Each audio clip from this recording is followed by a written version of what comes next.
తపస్సుతో మన లక్ష్యాన్ని చేరుకోవడానికి ఎంతైనా కష్టపడాలి. ఇవి మనలో ఆత్మవిశ్వాసాన్ని పెంచుతాయి. ఐటీ ప్రపంచం మాయతో నిండి ఉంటుంది. మాయల్ని మరిచి మనల్ని మనమే గుర్తుంచుకోవాలి. అది ధ్యానం, సాధన ద్వారా సాధ్యమవుతుంది. గరుడ పురాణం ప్రకారం మనం చనిపోయిన తర్వాత కూడా జీవితం కొనసాగుతూ ఉంటుంది. చేసిన మంచి చెడు పనులే మన తర్వాతి జీవితం ఎలా ఉండబోతుందో నిర్ణయిస్తాయి. కాబట్టి మనం జీవించే విధానం సరిగ్గా ఉండాలి. రేపు సంకటహర చతుర్థి. గణపతి అనుగ్రహం కోసం వీటి దానం చేయండి. ఫలితాలు మీ సొంతం. హిందూ మతంలో వికట సంక్షోభ చతుర్థి ఉపవాసం గణపతికి అంకితం చేయబడింది.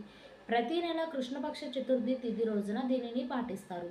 వికట అనేది గణేశుడి 32 రూపాల్లో ఒకటి.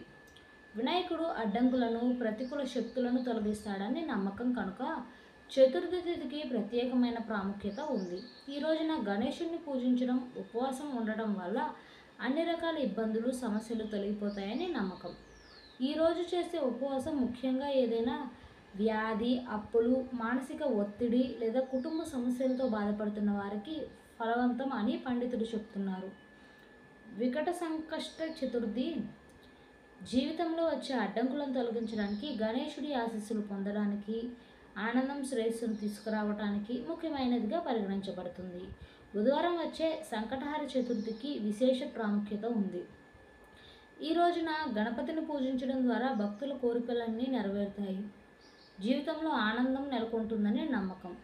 పంచాంగం ప్రకారం చైత్రమాసంలోని కృష్ణపక్ష చతుర్థి తిథి ఏప్రిల్ 16 మధ్యాహ్నం 1:16 ప్రారంభమవుతుంది. ఈ తిథి ఏప్రిల్ 17న మధ్యాహ్నం 3